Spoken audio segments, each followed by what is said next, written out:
Blog Talk Radio.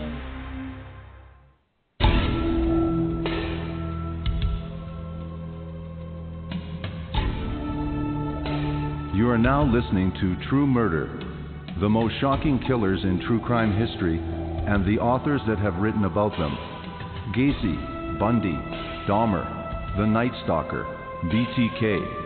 Every week, another fascinating author talking about the most shocking and infamous killers in true crime history.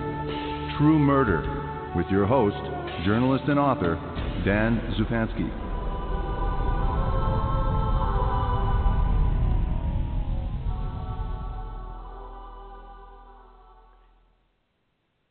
Good evening. Charles Lucky Luciano is one of the most researched, discussed, and dissected American mobsters of all time.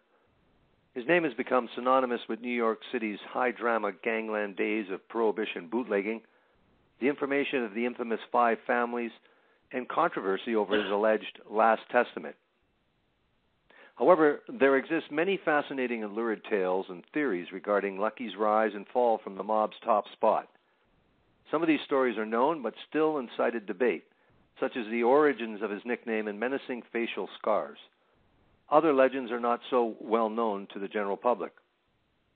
With information culled from rare news articles, government documents, and numerous books written on the subject, this book will give readers a chance to discover Luciano in a way that engages the mystery of his pop culture status while encouraging further debate over the facts and fallacies that exist about his true role in the history of the American mafia structure.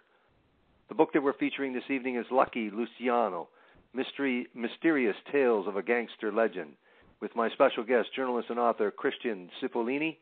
Welcome back to the program, and thank you very much for agreeing to this interview, Christian Cipollini. Dan, thank you. Always a pleasure. Thank you. Always a pleasure. So let's just get right into this. I won't even ask you one of the questions I normally ask. Why would you do a book about Lucky Luciano? I won't ask you that question. What I'm going to ask you is that despite all the books, despite all the information about Lucky Luciano, all the focus on this mobster, what did you, I guess, just going into this, just beginning this look into this Lucky Luciano, what did you, why did you think that you could add something to the legend, as it were? Great question. You know what, Dan, I had tried to consume every book, article on him for 20 years, just because I was always curious about history and organized crime before I ever really delved into writing about it. And I think I was convinced at one time that, like, the last testament of Lucky Luciano was, I mean, that was law. That was the story. And then find out that, you know, hey, this has been debated for, you know, a couple decades. And anyway, my publisher wanted to do this Gangland mystery series with different authors. Long story short, he asked me, do you want to take part? What do you want to do? And as daunting as it seemed, I'm like, you know what? I want to write my own little digestible book on Luciano, but what can I find or prove different? You know, that was the goal. I hope that I succeeded in it, but that was the original idea. Well, certainly there's what you claim in the book and what you deliver is that there is certainly a lot of debate over certain things that are key to this legend, to this the myth. And some are dispelled and some are explained, and obviously you're going to bring that exhaustive research that you do to the forefront here to be able to back up what you're saying. So this is just not another book about Lucky Luciano. This, again, is an important book, or you wouldn't have written it. Now, let's go back to even the legend of how he came to have this nickname. But we'll go back into his early childhood. What I found was fascinating, when you talk about a criminal starting early, this guy really started early. So tell us about the origins, the real origins of Lucky Luciano. Well, tracking it back, when he arrived with his family, the second half of his family, to come to New York, they were growing up in an area that was obviously poor, part of Lower Manhattan, right next to a predominantly Jewish section of town, and these kids were part of the the 5 Points gang that also had people like Al Capone.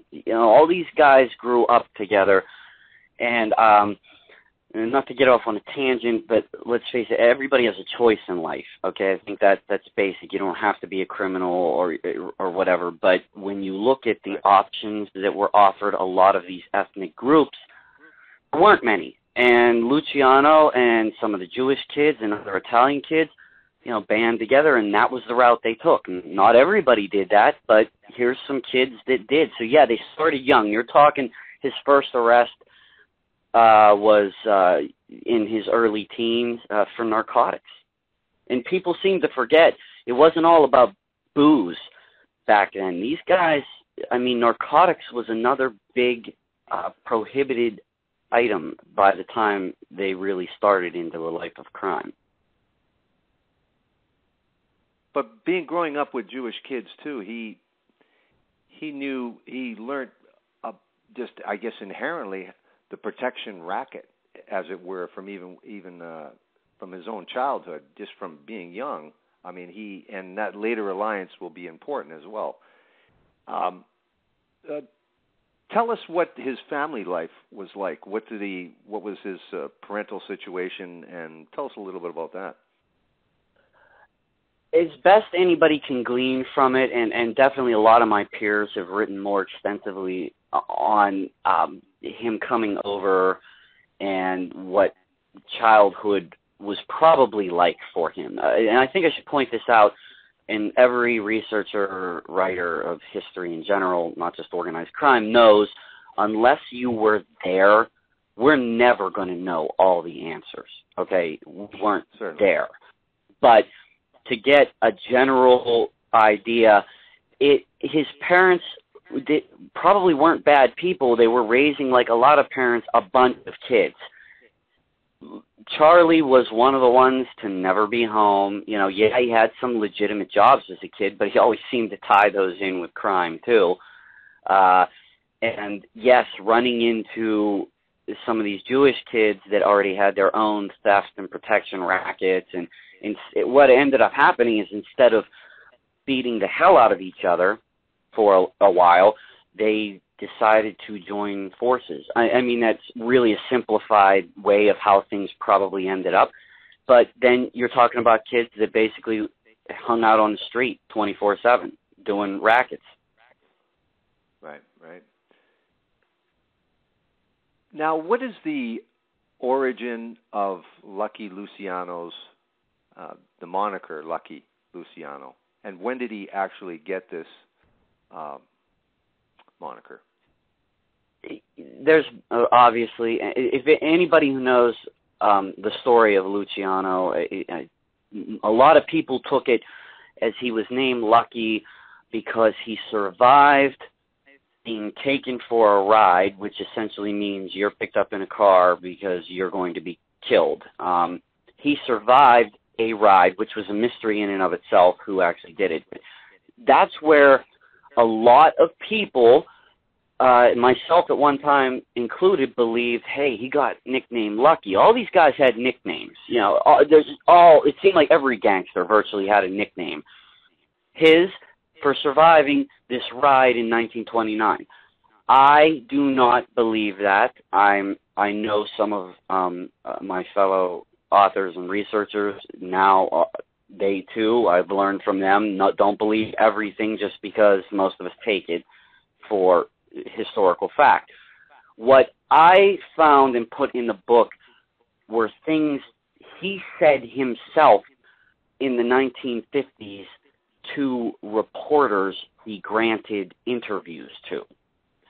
And if you take that, and again, I don't want to give everything away, but let's just say if I could put anything to bed in this book, let's get this straight. He had the nickname Lucky well before he was taken for a ride and survived. That nickname was there, and there are a couple theories to that precursor, but, you know, anyway, again, I don't want to give away too much, but let's put that one to bed. Now, there's other little myths, which I don't think are as important as some of the others, but we'll deal with those. He had scars. He had a droopy eye. Yes. What was the mythology about where the droopy eye came from and the scars? Well, and this isn't giving away much, but I mean, really, Luciano himself, the story he stuck to till the day he died was that he was beaten up by cops. Okay, he was picked up on a Manhattan street and left on a Staten Island street, beat up by cops looking for Jack Legs Diamond because they knew he used to run with Diamond. Now, the general consensus is this beating, which was very bad, left him with a droopy eye and the scars on the right side of his face and gave him that extra sinister look. However, I started, because I collect photographs, that's really how I start to write, is based off these rare photos. I was fortunate enough to acquire a close-up photo of him from 1926. And if you look at it, he really had a slight droop to his eye already. That was already there. And no, it doesn't seem like a big deal, but I thought it was important to point out because, hey, here's another mystery. Let's throw this monkey wrench in. He already had a droopy eye before he was beat up. So it's, yeah, like you said, not everything's as important to the greater story, but it's neat little, you know, if you like those kind of little factoids. Yeah. Now, what you did mention, too, and I'm glad that you mentioned that early, one of the major fascinating aspects of your book, too, is the 60 photos that are included. So tell us just a little bit about those photos, because you said that's where you start, and I've never heard anyone actually make that claim. So tell us a little bit more about that and where you have access to, you know, most true crime books got 13, 14 pages, so tell us. Well, I don't know if it's brilliance or insanity, but a colleague of mine actually pointed out to me, he's like, he says, you like start with photos and then build your story? Yeah. Me and a friend had been collecting for several years. We try to acquire original press photos, police photos, crime scene photos. It's a weird hobby. And I had always been a writer first, but I'm very visual. So long story short, I started collecting photographs of Luciano, Murder, Inc., Arnold Rothstein's era. All that was my thing. So I started to really find some what I consider gems, and I thought these have to go in the book. And a couple are really close to my heart. But yeah, there's 60 photos in there between my buddy and myself that have collected these, and yeah, we have the originals. It's like my pride and joy because I think it illustrates and accentuates what I'm writing about. Okay, here, see the changes in history in these people, because it wasn't all about Lucky Luciano. He was not a lone wolf. He had lots of friends and places and things that I wanted to capture. If that answers the question, you know, but I start with photos and work backwards. Well, it's a great inclusion. I mean, it's just because people don't have the access, but with your access, with this incredible, like you say, passion and fascination for this, that the reader gets this incredible bonus. And I love seeing news clippings of the time. I like seeing anything from the time because, and then it just drives home really what you're reading is history, and it's just incredibly interesting history, really. Now, tell us a little bit more about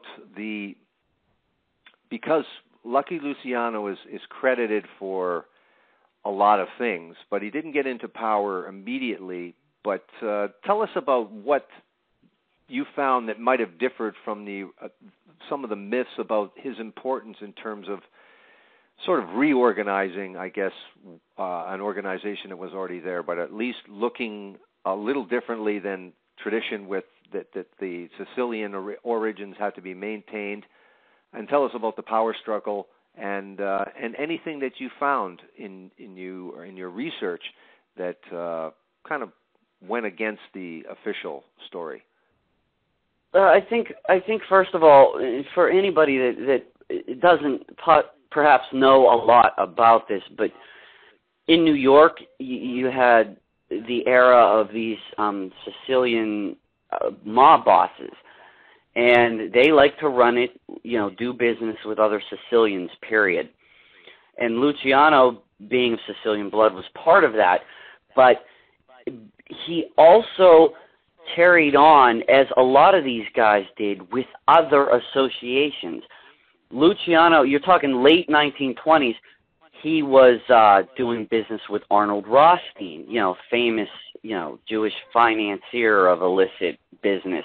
He was doing business with Irish gangsters that Jack Legs Diamond was in charge of. And he was working with Bugsy Siegel and Meyer Lansky in their little Bug and Meyer mob. When it came to about 1931, Luciano's often they say, he became the boss of all bosses and reorganized the mafia, and it wasn't really like that. It was more like, I believe he and his Italian and Jewish friends and associates decided it's time to change the guard and work together. Let's take out the bad element and start something new. I don't think they created the new thing. I really credit Rothstein with developing the unified gangland sort of mentality. But Luciano, from 1931 to 1936, and that's relatively a short time, was considered the top man, or one of the top men. I don't think he was a boss of all bosses. I don't think he subscribed to that. I think there were a lot of them that were top bosses. Sure. Now, in terms of, you have, it's amazing the details that you have, everything from Lucky's tattoos and and everything from, and we'll cover this a little bit later because this is one of the legends as well, and you cover this well because this is very important. Luciano's actual role in helping the Allied forces in World War II. So we'll talk about that just a little bit later in context. So, sure. Now tell us about the Broadway starlet and her odd marriage. Tell us a little bit about what you uncovered there. That's not something everyone's has written or read before, certainly. No, and her name, Galina Orlov, was her name. She was a Russian immigrant, and she changed her name to Gay Orlova when she decided to try, her shot at Broadway. Like a lot of showgirls, she frequented the same Manhattan haunts that a lot of gangsters did. And there's that charismatic allure to being a gangster, and these girls were young, and they liked the stuff that these guys were telling them or offering them. She was an interesting one that I had read her name mentioned in a lot of books over the years, and I finally was like, I want to write a whole chapter. I want to find out what happened to this woman. What was her real deal? Because she was very attractive. She seemed to be a very important part of his life for a little while. So anyway, the story, without giving a lot away, you're talking about someone who was almost as methodical in her goals and how to reach them as any gangster was. Let's leave it at that. From marriages of convenience to walking into, I'll give you a good example. She walks into a police station when she was questioned after Luciano was arrested. She walks in wearing a $4,000 fur and diamonds, and the cops were like, where did you get that? And she was horrified that they would ask that anyone wouldn't have that on. It's just the whole mentality, and and then it's a very sort of sad ending to the chapter in her life. I think people, I just think it was really neat to get in and dig into this woman who wasn't really written about extensively before. I hope I tapped into something interesting. Yeah, you did. Absolutely. Now, tell us, for our audience, because I wasn't really familiar with this, at least, it was, I guess it's been a while anyway, certainly. Tell us about the Last Testament of Lucky Luciano and the Mafia story in his own words. Tell us about that and what you found regarding this Last Testament. There had been debate over that book since it came out in the mid-'70s, okay, whether it was legit or not. And one of the authors had died before he could even argue his point. The co-author argued, no, it's real, okay, and then later he said, all right, well, I had to make up some of the dialogue, but it's still based on notes that were taken in interviews. A lot of our peers and other writers, have talked about you really can't rely on the Last Testament. It's a fascinating read, great book, but do not believe it is history, because there are actual historical documents and interviews with Luciano that, I don't know, tell the opposite of some of that. Right. And I didn't base anything in this book. I learned from my peers. Do not base anything. Do not quote it. Do not use it. Because the only thing factual is that Martin Ghosh, who wanted to produce a movie on Luciano, did meet with him many times in Italy in the late 50s to gather information and interviews that were supposed to go into a movie that was never made, and instead went into this book, allegedly. Right, but you don't know. No, and I think I try to be pretty clear in the book too. There are a lot of things we're never going to know the whole answer to. Sure. I like throwing some monkey wrenches in and presenting some weird little factoids that are woven into the fabric of the greater story that's been talked about. And even with Luciano dying in the arms of Martin Ghosh, who wanted to produce a movie about his life, there were, theories of, did Ghosh poison him? What happened? And, it's okay, we're not really going to know, but I think there's enough evidence to lead us in the right direction, and I try to put it in the book. Well, tell us a little bit more about that without giving it away, because there's a term I had never heard before is the Borgia cocktail. I guess that's exclusive to a certain country, no doubt. But tell us a little bit more about this, because this character that you spoke of, Martin Ghosh. Yes. Tell us a little bit more about this, anyway. Okay. And there are people that probably aren't aware of this. Martin Ghosh was, I don't want to say small-time producer, but he had a couple things under his belt in the 50s, an Abbott and Costello movie, a couple shorts. He was actually introduced to Luciano through another man that I found who went by the name of Charles Duke, who wanted to produce a movie. And in fact, not to get off on something, but there was talk of producing a movie on Luciano's life in the early 50s that Luciano himself tried to get done way before movie talk with Martin Ghosh. Anyway, Ghosh kept going to Italy to meet with Luciano, took handwritten notes. They were going to do this movie, received threats, allegedly, from American mafia saying, don't you do this. Luciano said, hey, you can do it, but not till 10 years after I die, write a book. So and one of the last meeting the two had was in an airport in Naples, and Luciano was not feeling well that day. He had just been interrogated on some drug suspicion charges, and he died of a heart attack in Martin Ghosh's arms. And Ghosh was interrogated. The tabloids thought that he put something in his mouth. Really, it was probably his heart pill, because Ghosh knew he had a heart problem. But, again, up for debate. Interesting. Yeah. Now you write extensively too basically the background at the time, the historical backdrop, but also sort of the actual impact of him as a sort of a cultural icon, his influence. Yes. Tell us what you really found and that was not what you had known going into the project.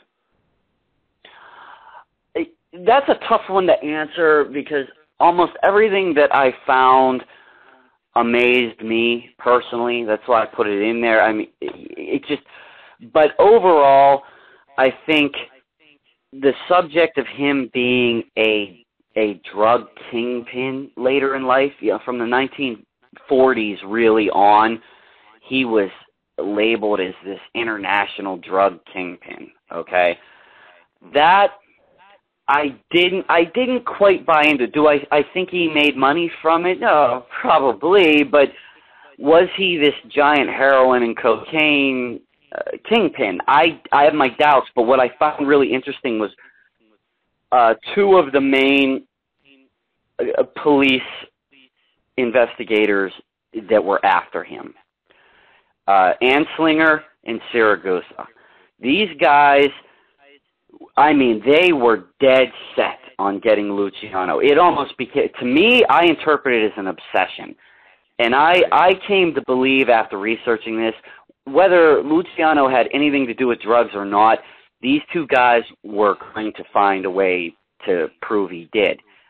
And when Luciano died, the comments that I put in the end of the book that Siragusa made are actually, I would think, quite horrifying in today's world if someone had said this.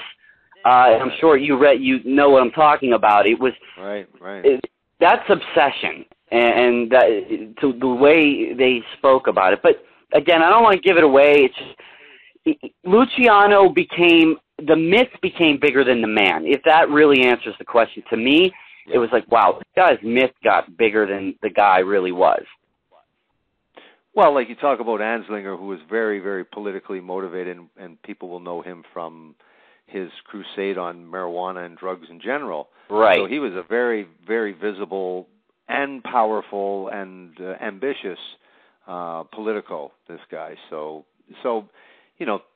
everybody wants a piece of the biggest person in the world of organized crime, including, the beloved politicians and lawmakers. So, right. He represented success for whoever were going to bring him down. Whether he represented all of the drug industry, period, he was really like the Osama bin Laden representing terrorism itself, I think, So. Well, it's a good analogy. He was made the poster boy the minute he stepped into Cuba. They wanted him. They wanted him. They made him the poster boy. Tell us how that happened. He was in prison for 30 to 50 years. What I found interesting, too, is that, again, it seems ironic. What was Lucky Luciano's view on prostitution, and then what was his charges and what was the sentence, before we explain how this circuitous route, how he made it to Cuba? Well, you had already mentioned about political motivation. You had a very ambitious man waging war on the mob in general in New York, and that was Thomas Dewey. I don't think anyone with a straight face can deny the man had an ego as big as any gangster, and he was very politically motivated. He went after Dutch Schultz. He was going after Lefty Buchholz. Then he wanted Luciano. And similar to the Capone situation, where you can't get him on what you know he's doing, you find another way. Capone, they got on taxes. Luciano, when he became the target, they decided to go after him on a massive prostitution ring. Now, Luciano, in answer to your question, always denied that, I would never have anything to do with prostitution. Well, Dan, I think we can all agree that any top gangster was making some money off of every racket. But was he a pimp? He would have been so insulated from that. what happened is they ended up getting a conviction of, yes, 30 to 50 years based on a prostitution combination is what they called it. He goes to jail, and somehow an arrangement is made to release Luciano on the terms he goes straight to exile in Italy. What happened behind the scenes, we'll probably never know, but supposedly it was because he offered help in the war effort of World War II, and he may have. There were definitely meetings between the Navy and Luciano and Meyer Lansky and Luciano's lawyer and Frank Costello. But what really happened, I put in the book. There are a couple theories. Honestly, what I think got him out of jail was I think they had the metaphorical file on either Dewey or J. Edgar Hoover, and I do believe it scared them, and I think that they made an agreement, said, okay, just get the hell out of the country. I really do believe that they had something on one of those two guys. Wow. Yeah, that's a bombshell. Now, he is Sicilian. He goes back to Italy. The U.S. is not Italy. So what does he do? He hated it. He hated that he was there. I think that's undeniable. From everything I've read in his own words, the man did not like it, and he was quick to do the next closest thing to coming to the United States, and that was Cuba. All his buddies partied there. They had, obviously, the gambling interests were exploding. He made his way there, lived in a hotel for a little while, and by 1946, he was firmly planted in Havana. And I have a great picture of the house he bought that, he was settled. He was settled there until he was noticed. And then what happened? Again, politics collide and business collide. So what happens? What does he have to do? Well, he started dating a socialite from New York who loved publicity, and the Havana newspapers were constantly following them around, which he didn't like.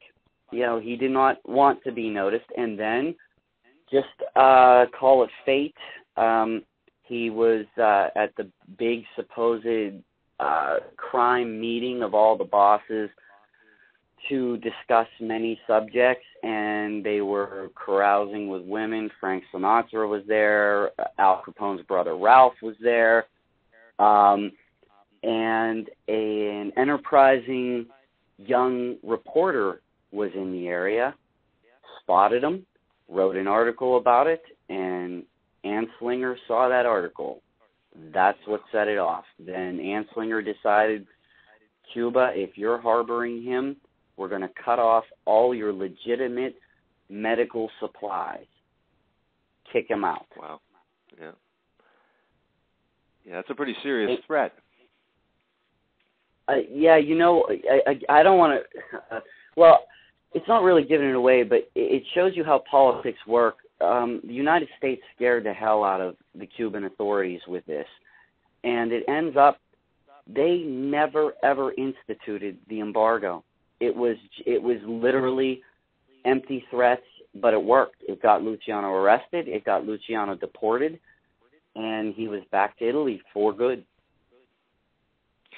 And so he really held no power, exerted no power from Sicily, wasn't able to do any business when he went back. So they say. But at the same time, Dan, we don't know. What was he really doing over there? He opened restaurants, or, he lived modestly. I do believe he was either receiving money or was involved in something. I just don't think you quit. Sure, some guys do, but for the most part, it's another one of those unanswered questions. Will we ever know what Charlie was really doing when he went back to Italy later in life? Mm-hmm. And so what was all of the controversy in concerning his death? Was there was a lot of credence to the idea that the mob had something to do with this? The tabloids in Italy started the rumors that he had been poisoned, that he was involved in a multinational drug trade and had talked to the police. There were rumors again that the movie producer had poisoned him as well. And, of course, there later came out that him even speaking about a movie of his life caused the mob to want to shut him up. There were so many rumors, but really when it came down to it, basically the guy was not in good health, and he died of a heart attack that day. I mean, I really doubt that there was too much wiggle room in this. I think that he did. But yeah, sure, rumors scattered. And even interesting about the actor that was going to play him in the alleged movie they were going to make. This guy got threats. His family got threats. So I do believe the mob in America and Sicily wanted this movie to never be made. Because they even threatened the actor Cameron Mitchell if he agreed to translate for the film. So you're talking serious stuff. They were going to kidnap his child. He had a toddler, and they sent him letters that we're going to get your kid. So yeah, I mean, these are credence to the threats, of course. In fact, that was the first time an American actor has ever been threatened in that way. Yeah, it's incredible. And you fast forward about, 25 years or so, or 30, we'll say, and almost those things would be taboo, seem to be now part of common legend, and nobody's getting upset. Right. It's a lot of, and that goes into what you were saying at the beginning of the show.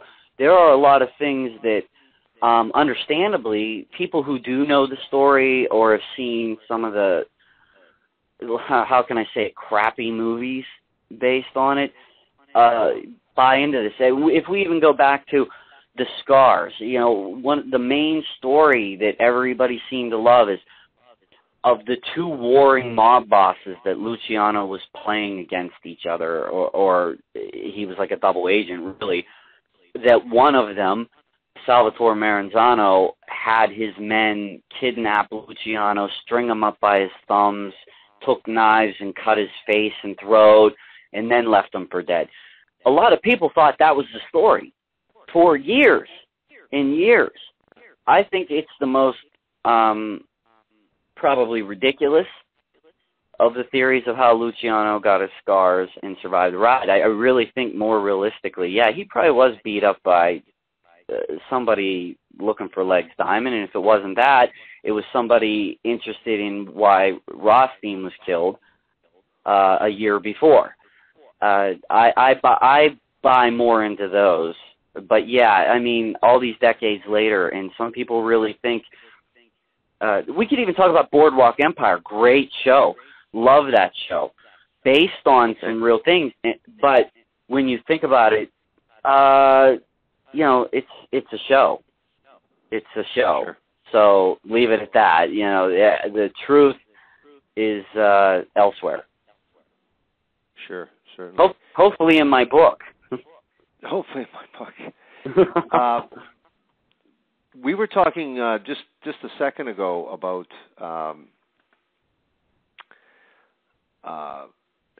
the movie itself and how serious the Mafia was in preventing this movie, so the production was shut down very, very quickly. Obviously, that kind of threat is going to scare off anybody, including Hollywood. But you have looked at that book and others that but that study this subject, that are scholars, will say, of this subject matter. What did they find in that book that even somebody like you could understand why the mob would not want that said? Or was it just the spirit of the book itself, or was there something specific in that book that was covered in that book? That's a really good question, Dan, and I'll tell you what. I could have gone into the whole Last Testament a lot. I didn't. I just touched on why I wasn't using it, because some of my colleagues have really dissected that book and why people were skeptical that are researchers and authors and law enforcement that knew. You're right. It was actually a combination. The spirit of the book, yeah, some of that dialogue just seemed so, I don't know, Hollywood-esque. And a lot of the facts that were given, alleged facts, were things that were actually proven wrong in, like, FBI files. I mean, and things that were said that could have easily been seen in newspaper articles or things that were already, that couldn't have been known at the time. It was just a lot of stuff that other people have done a hell of a job proving that book was probably a lot of, let's say, creative license taken. But, back to the movie thing, I will say there was a film actually produced then in the mid-'70s by entirely different people that starred Rod Steiger and Charles Siragusa, the cop that was really adamant about getting Luciano, played himself in it. Now, how that movie got made without aggravation, I don't know. I don't particularly. I saw the movie years ago, and it really personally didn't impress me much in general. But it's weird. It's a weird irony. One gets every threat in the world, and a couple years later, here comes another one. Yeah. With no a problem at all. I don't know. But that's gangland legend. I mean, all kinds of weird stuff. That's what entertains us. That's what titillates us, I guess. Yeah, it's amazing to me. I think I've said this before. I don't know if we've discussed it. If we have, I apologize. But really, how when a person watches a lot of fictional stuff like I have about the mob, all the mob movies, of course, the super popular movies, and Sopranos and the series. Sure. And you watch that stuff, and when you do read the actual true stories, it's amazing how lifted from the pages these things are. The most entertaining and memorable stuff in fiction on these programs, these fictional accounts, is not fictional whatsoever. And the most incredible things. So it's like, wow, it's amazing going backwards that way and going, oh, there's their source. And again, there's their source. Incredible. Since you mentioned it, I really think truth is stranger than fiction. The adage is very, very accurate. And I love this genre, this niche, whatever you want to call it, because I just happen to love digging in and finding needles in a haystack, which we didn't really talk about, but I'll throw this out there as well. An earlier question that you had asked me about, like, one of the more fascinating things that surprised me, or along those lines. Right. To be honest with you, through the whole book, the coolest thing, Dan, I found was an interview with the actual cop that found Luciano near death in 1929 on the side of the road.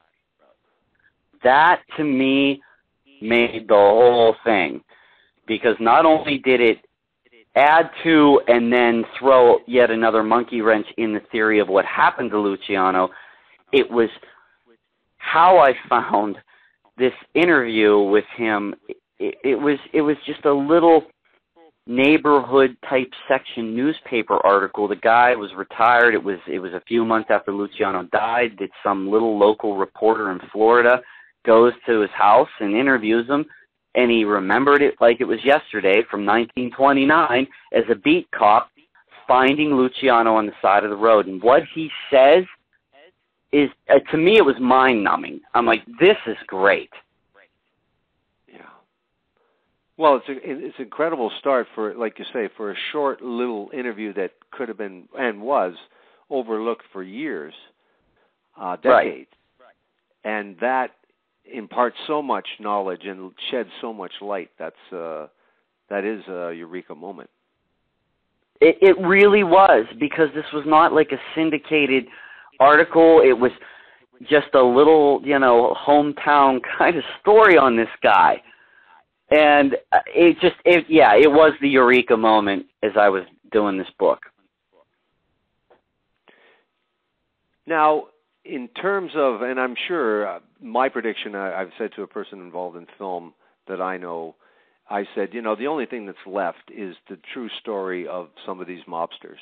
They've done the Bonnie and Clydes, they've done all those guys. Sure. And they have done some stories about mobsters, fictional accounts, but I think the only thing that's left is to take the true accounts and don't mess with them, and you'll have a blockbuster. And I know there's been some, I guess, scripts been written, projects, I guess, in the making.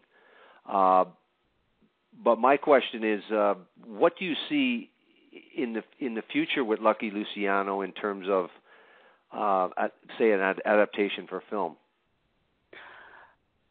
Another great question, Dan. Oh, you're killing me. These are good. I really have thought about this too. Luciano, they need. I'm just going to put it out. They need to make a movie, and they need to do it based on more of the fact, and they need to do it. They need to do it 1,000,000 times better than most of these biopics are done.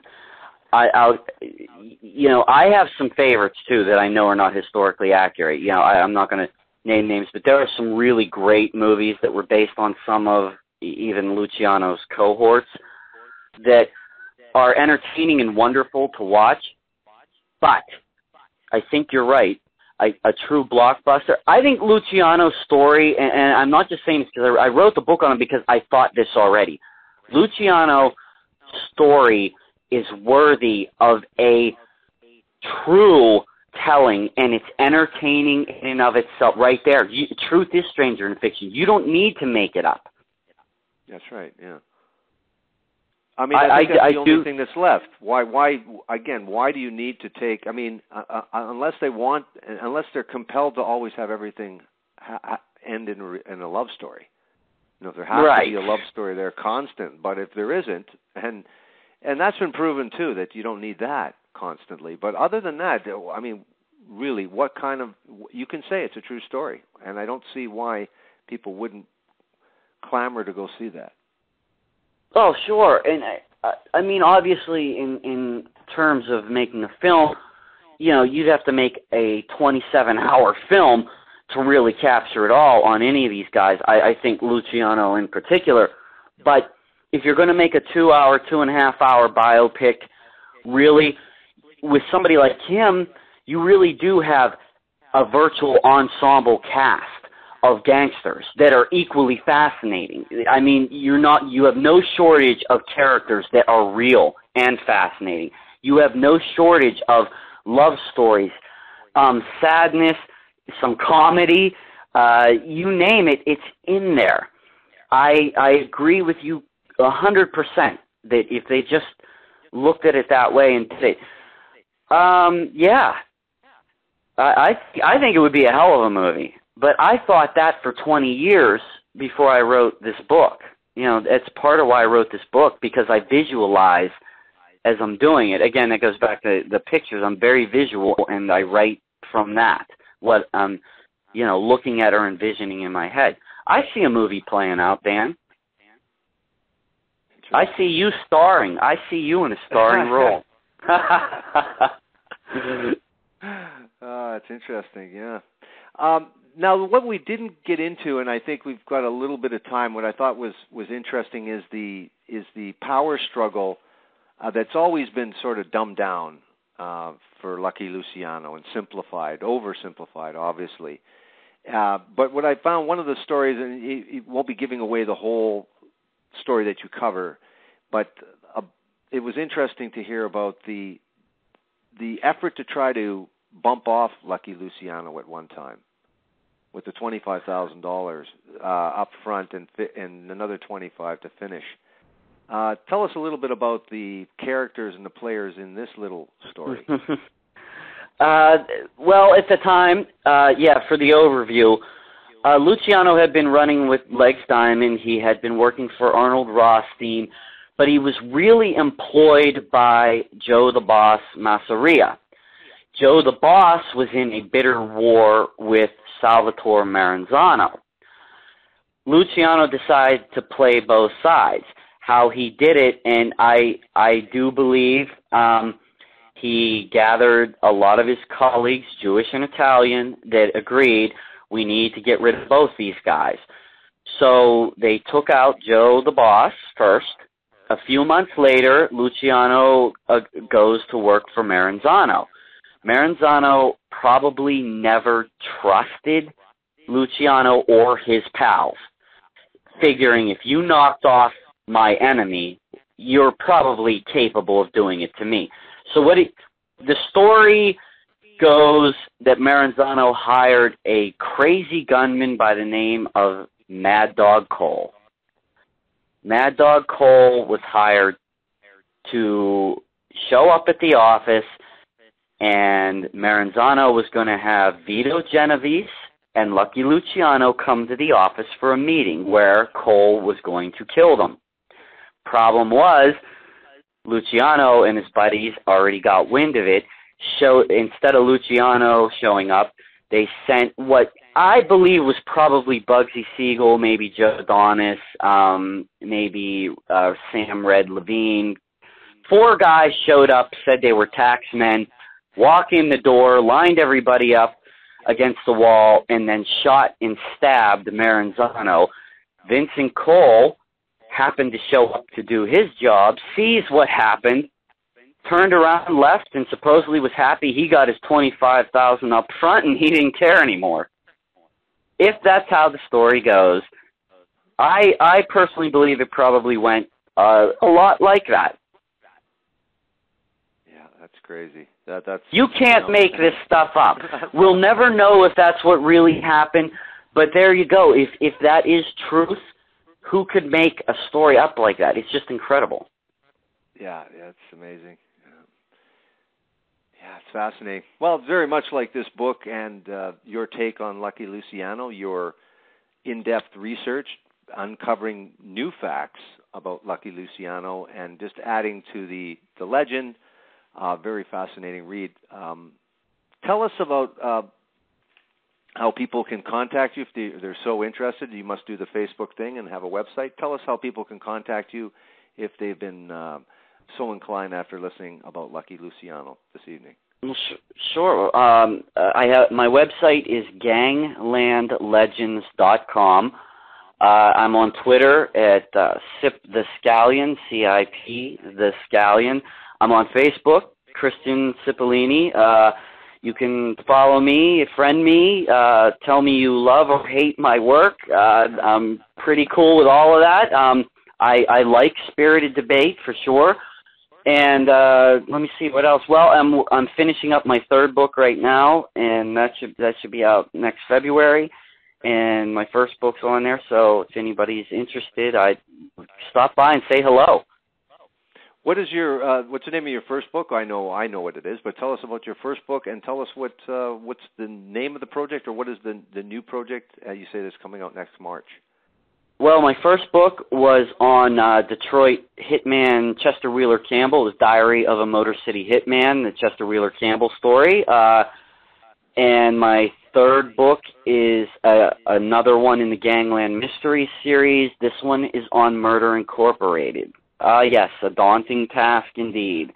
But it comes out in February. You can already see it on Amazon right now. It's due for an early February release. And it's going to be packed with a lot of really cool photos, too, and some great side stories. I'm not rewriting Murder, Inc. Just like I didn't want to rewrite Lucky Luciano's story. It's more digestible, more the fun stuff. You know what it is? It's the filler, Dan. It's the filler. It's the good stuff. It's the good stuff. It's the meat. It is. It's the crazy, salacious tales in between. That's what it is. So there you go.